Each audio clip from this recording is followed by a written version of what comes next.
Friends எல்லாருக்கும் வணக்கம். நம்ம இன்னைக்கு என்ன பார்க்க போறோம் அப்படின்னா வெந்தயத்தோட நன்மைகளை பத்தி தாங்க பார்க்க போறோம். வயது வந்த பெண்கள் எல்லாருமே கண்டிப்பா பாருங்க. இது ரொம்பவே முக்கியமான வீடியோ. எல்லாருக்குமே நல்ல பயனுள்ளதா இருக்கும்னு நினைக்கிறேன். பெண்கள் எல்லாருமே வருத்தப்படுற ஒரு விஷயம் என்ன அப்படின்னா மார்பகம். சிலருக்கு பார்த்தீங்கன்னா சின்ன வயசுலேயே அசிங்கமா மார்பகம் தொங்க ஆரம்பிச்சிடும். அதுபோல சிலருக்கு பார்த்தீங்க அப்படின்னா இன்னும் இருக்கக்கூடிய பிரச்சனை என்னன்னா அவங்க மார்பகம் ரொம்பவே சின்ன சைஸ்ல இருக்கும். இந்த ரெண்டு பிரச்சனையுமே இருக்கிற பெண்களுக்கு எந்த ட்ரெஸ் போட்டாலும் அவங்களுக்கு எடுப்பாவே காமிக்காது.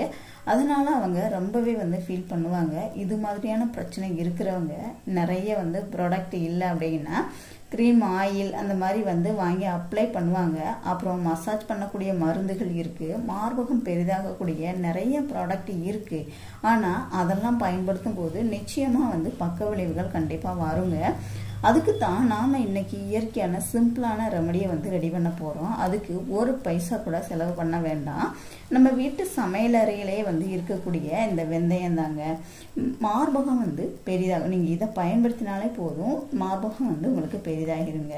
தொங்கி போய் இருக்கிற மார்பகம் நேரா நிமிர்ந்து இருக்கும். இப்ப அந்த ரெமடி எப்படி பண்றது அப்படின்னு நம்ம பார்ப்போம்.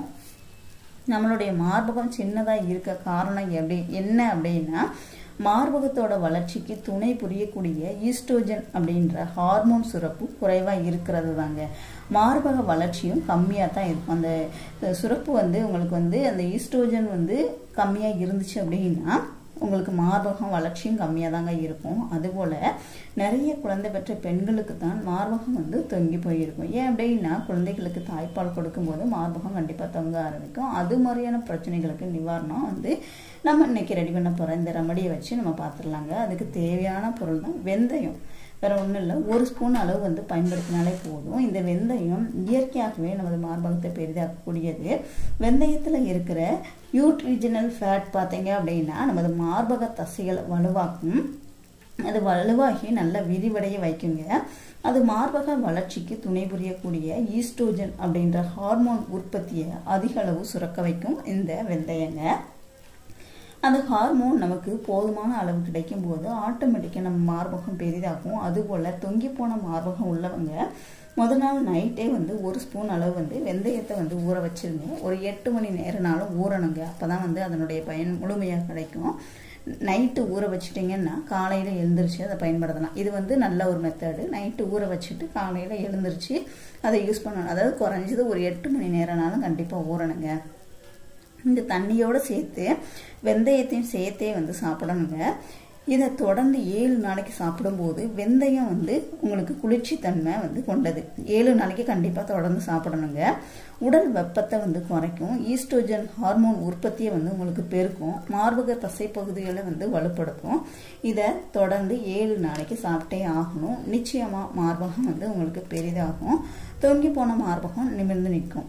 அடுத்த டிப்பு என்ன அப்படின்னா 1 டம்ளர் தண்ணியில் 1 ஸ்பூன் அளவு வெந்தயத்தை போட்டு ஊற வச்சிருங்க. அப்புறம் மறுநாள் காலையில் வெந்தயத்தை மட்டும் மிக்சியில் போட்டு நல்லா அரைச்சிக்கோங்க. உங்களுக்கு மார்பகத்தில் இந்த பேஸ்ட் நம்ம வெந்தயத்தை ஊற வச்சு வெந்தயத்தை அரைச்சி வச்சு பேஸ்ட் மாதிரி ஆக்கி வச்சுருக்கீங்க இல்லையா, அந்த பேஸ்ட்டை உங்கள் மார்பகத்தில் அப்ளை பண்ணணுங்க. நீங்கள் குளிக்க போகிறதுக்கு ஒரு 15 நிமிஷத்துக்கு முன்னாடி அப்ளை பண்ணணும். அப்புறமா 5 நிமிஷம் கழித்து ஒரு 5 நிமிஷம் மசாஜ் பண்ணிக்கிட்டே இருங்க. அப்புறமா நீங்கள் குளிச்சிடலாங்க. இந்த மாதிரி பண்ணினீங்க அப்படின்னா உங்கள் மார்பகம் பெரிதாகும். தொங்கி போன மார்பகம் எடுப்பாக தெரியும். இதை நைட்டு அப்ளை பண்ணக்கூடாதுங்க. ஏன் அப்படின்னா வெந்தயம் குளிர்ச்சி தன்மை கொண்டது. காலையில் குளிக்க போகிறதுக்கு முன்னாடி அப்ளை பண்ணணும். அப்ளை பண்ணிவிட்டு ஒரு 5 நிமிஷம் மசாஜ் பண்ணுங்க. அப்புறமா விட்டுருங்க. 15 நிமிஷம் கழித்து நீங்கள் குளிச்சிருங்க. நைட்டு மட்டும் அப்ளை பண்ணக்கூடாது. அது குளிர்ச்சி தன்மை கொண்டது. கூட கொஞ்சம் உங்களுக்கு சளி பிடிக்க வச்சிரும். ஸோ அதனால் காலையில் குளிக்க போகிறதுக்கு முன்னாடி ஒரு 15 நிமிஷத்துக்கு முன்னாடி அப்ளை பண்ணிவிட்டு அப்புறமா 15 நிமிஷம் கழித்து நீங்கள் குளிச்சிருங்க. உங்களுக்கு சரியாக இருக்கும். ட்ரை பண்ணி பாருங்கள். வீடியோ பிடிச்சிருந்துச்சுன்னா லைக் பண்ணுங்கள், ஷேர் பண்ணுங்கள், கமெண்ட் பண்ணுங்கள். மறக்காமல் சேனலை சப்ஸ்கிரைப் பண்ணிக்கோங்க. கூடவே பெல் சிம்லையும் கிளிக் பண்ணிக்கோங்க. தேங்க்யூ.